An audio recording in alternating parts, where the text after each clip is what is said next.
Alright guys, today we're going to be reacting to 13 things you need to know before going to Germany. Feli from Germany. I think she still lives in the States. She's going to give us some tips before we go to Germany. Make sure that you go to Discord and be part of the family, of the Cool Kids Club. The link's in the description. But in the meantime, guys, we're just going to jump in. Let's go, Feli. Before you go from a German native.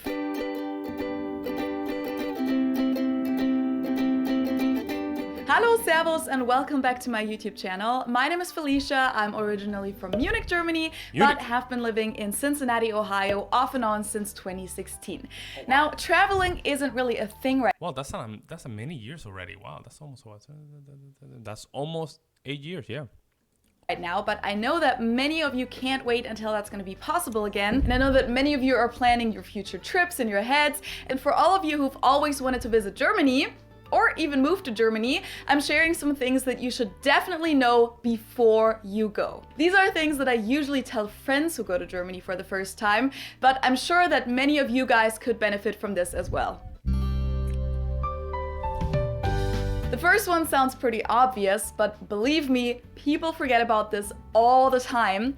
Different countries have different outlets and voltages. So if you're from the US, you'll need to bring or buy an adapter if you want to use your electrical devices.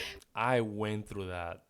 It was a nightmare. I remember the first time that I went to Italy, I didn't have one of those things, those outlets, and man, I was really like, I didn't have charge. I almost got lost in Europe. It was crazy, man. Because your American plugs won't fit into a German outlet. We also have a voltage of 220, 230 volt in Germany, whereas it's only 120 in the US. And not all electronic devices can handle the switch, so be sure that you do some research about that before you go. Especially hair dryers and hair straighteners usually don't work with a different voltage.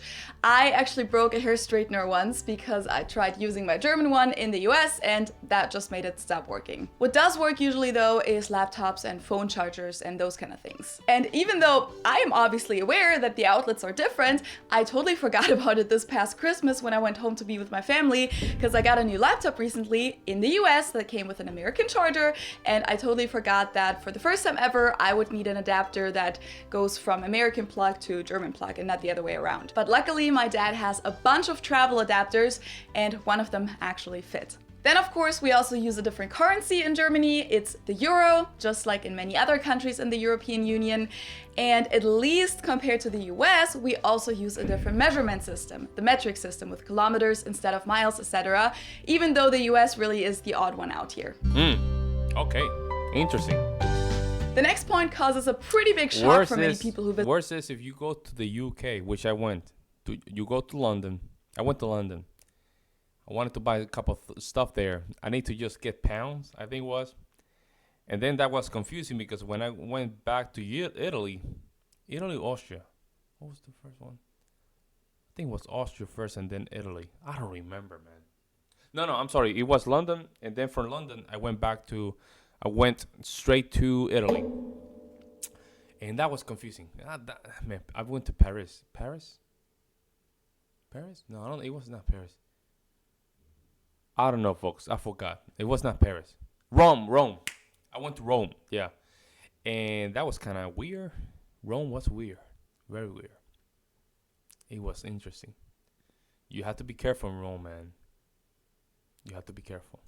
Visit Germany for the first time, stores are closed on Sundays, even grocery stores. So make sure to plan ahead because the only places you'll be able to find any groceries on a Sunday are stores at train stations and gas stations. This has a Christian background, but it also has to do with workers' rights. In Germany, we believe that everyone should be able to get a rest day on Sunday and spend time with their family. Restaurants, movie theaters, and those kind of things are usually open though. Even if you're only in Germany for a day, you should make sure to carry cash on you.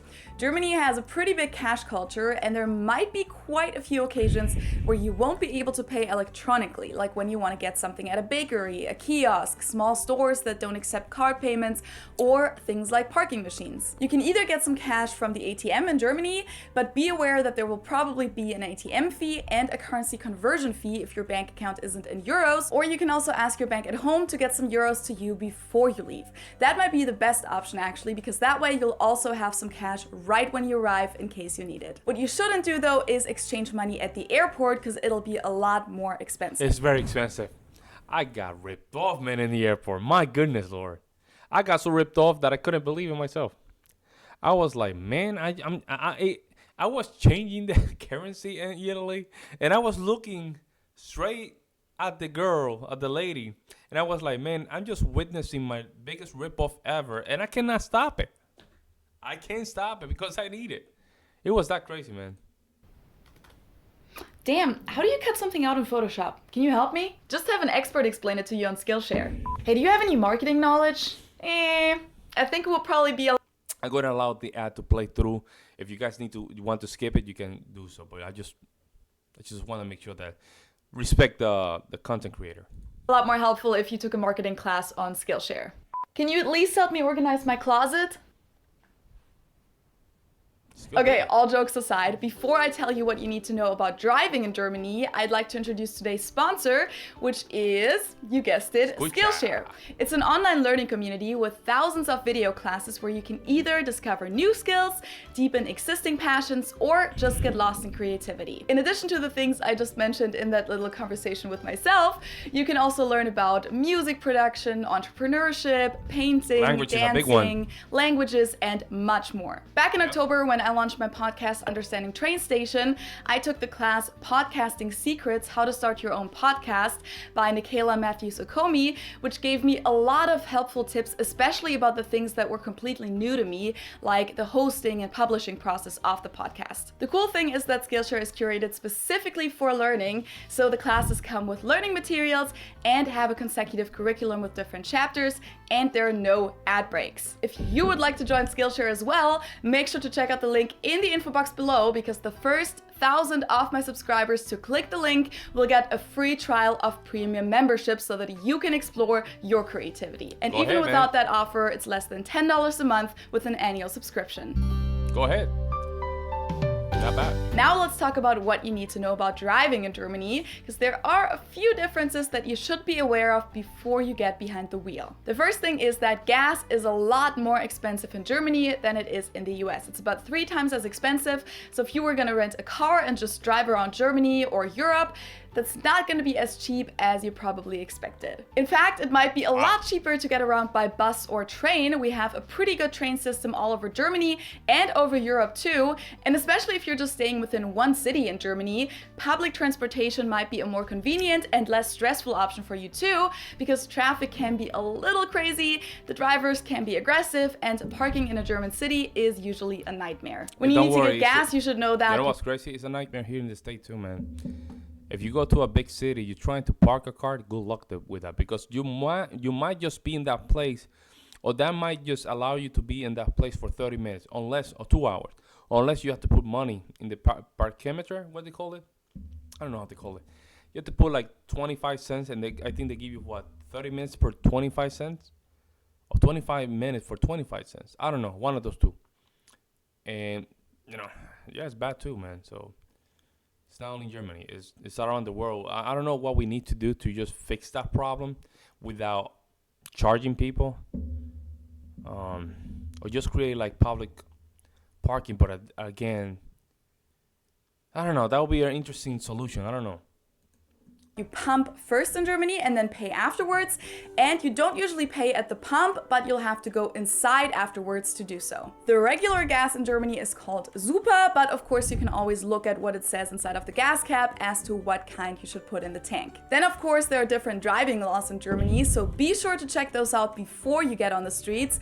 2 major things are that you can't turn right on red, and you always need to watch out for cyclists and pedestrians, especially when turning right. I found that that's not really something that people learn in driver's ed in the States, because in many American towns, people walking or riding their bike isn't really a thing. For everything else, like the street sign, people walking and riding a bike is not really a thing.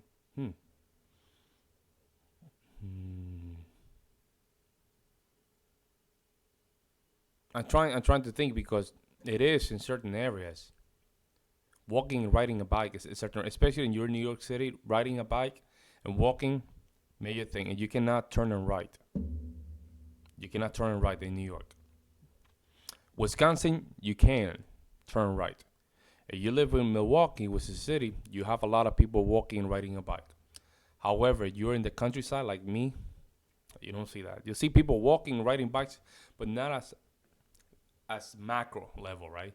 If I go outside right now, there's a lot of snow. There are probably people walking, but not riding bikes. Now during the summer, there's a lot of people, riding bikes and walking, right? Not at the same level of the city, but they are. But so basically, it's gonna be probably different. It depends on the jurisdiction. So. Speed limits and driving on the highway, the Autobahn, you can check out my video on driving if you want to learn more. Oh, she did an Autobahn video. This one might be kind of shocking to Americans. In Germany, it's legal to drink alcohol in public, and Germans do that a lot too, especially in the summer. So don't be surprised by that, and who knows, maybe you're gonna try it too and get a cool experience out of it if you can just sit by the river on a warm summer night with 50-cent beer from the corner store. And yes, beer is pretty cheap in Germany, but it's still very, very good. Germany as a tourist, you're probably gonna spend a lot of time at restaurants. So here's a few things that you should know about that. So when you walk into a restaurant, you can usually just seat yourself and don't have to wait for someone to show you to a table. Really? Then you won't get ice in your drinks unless you ask for it, but even then, it'll probably just be a couple of ice cubes. The sizes of drinks are also pretty small in comparison to the States, just like almost everything in Germany. And water is not free at German restaurants, so if you order water... Water is not free. Well, hold up. Depends on what kind of water. You take it here in the United States, tap water is free. We all know that. If you're getting like sparkling water or a bottle of water, you have to pay. So it's almost the same. You'll usually get bottled water, either still or sparkling, which Germans are huge fans of. Once you're done, you have to ask the waiter for the check. They won't bring it to you automatically, and you're probably gonna have to flag them down because they're not gonna check on you all the time.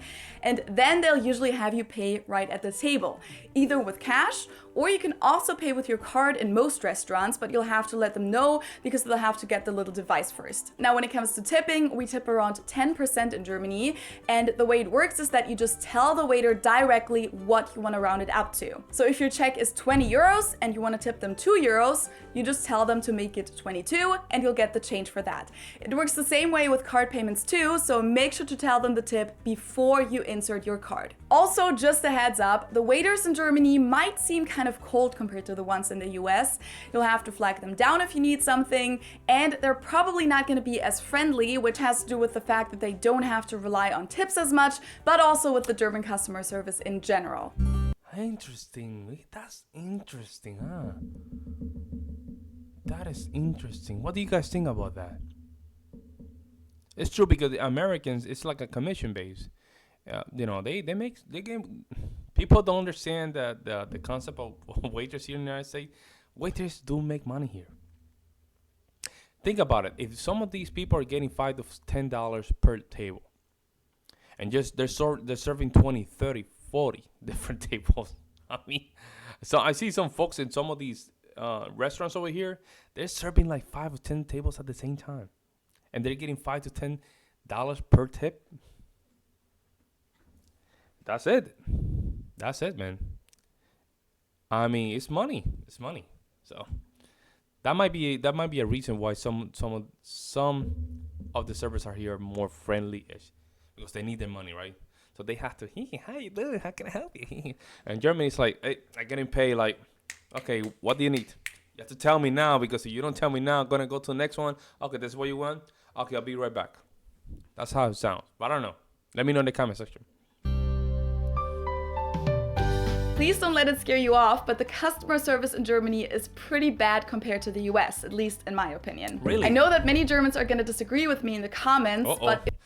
my comment section is gonna burn. Let me know in the comment section. Let me know in the comment section. If you're used to American standards, it's very likely that some of the people working in German customer service will make you feel like you're bothering them or annoying them. Really? If that happens, please don't think that it has anything to do with you being a tourist or not speaking German. It's nothing personal. They treat me like that too. Of course, there's also many great people working in customer service who are lovely to talk to, but unfortunately, that's not the standard in Germany. Huh.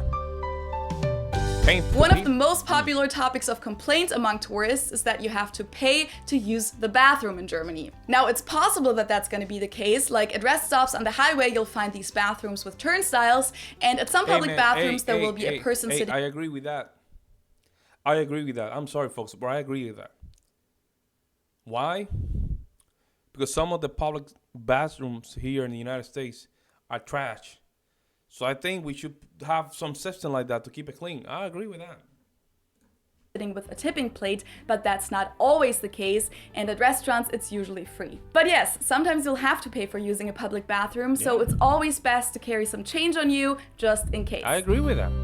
I mean, sometimes people, you give them too much free stuff and they destroy things. Yeah, they have to implement something like that here. And that way, it looks kind of cool. So I'm okay with that. Germans like rules and they like to follow the rules, and that includes stopping at a red pedestrian light. So no jaywalking in Germany, and by that I mean that you won't see a lot of Germans jaywalk, and many of them don't like it when others do it either, which by the way applies to other rules too. You may even get reminded by strangers to follow the rules. Wow, besides the whole no jaywalking thing, some of these That's crazy, bro. You're jaywalking. Hey! Are you jaywalking? I'm gonna call the police. Oh man, that's crazy, bro. Rules are to stay right on escalators to let people pass on the left, and very, very important, don't walk or stand in bike lanes. Next to the sidewalk, there's usually a bike lane, and there are many, many cyclists in German cities. And if you block the well, that means that. So in that case, this dude right here will probably got screen. A, do not walk in the pedestrian in the bike lane. Bike lane, you may either cause an accident, or you'll probably have a person on their bike ring their bell at you or even yell at you. Move out of the way! I'm going German. In case you happen to turn on the TV or want to go see a movie in Germany, don't be surprised if your favorite American actor suddenly speaks German, because almost everything is dubbed in Germany. We do consume a lot of American movies and shows in Germany, but Germans aren't big fans of subtitles. And even though more and more people do consume English media in their original version nowadays, the norm in Germany is the dubbed versions. Some movie theaters do show movies in the original versions too, though. You'll just have to look out for the little addition behind the title that says OV. Many of you have probably heard the cliche that Germans are pretty reserved and rather cold, and there's actually a lot of truth to that. So before you go to Germany, you should definitely know that Germans don't usually talk to strangers a lot, and we aren't big on small talk. So don't expect to have nice conversations with people at the store. I might be German. I don't like the small talk, man. Ugh. And I do sales. I've been doing sales for years, man, bro. The small talk is just, for me, sometimes I can come off kind of, how can I say this? Untruthful or pretentious, right? So I can talk a little bit, but I like to keep things very short. So I might be German in that regard. Or something. It depends on who you interact with, of course, but at first sight, Germans can come off as unfriendly, especially when compared to Americans. It's nothing personal though, it's just a cultural difference. But if you ever have a concrete question, don't hesitate to approach a German and ask them, because Germans are usually very glad to help. Now, how should I ask someone for advice if I don't speak German?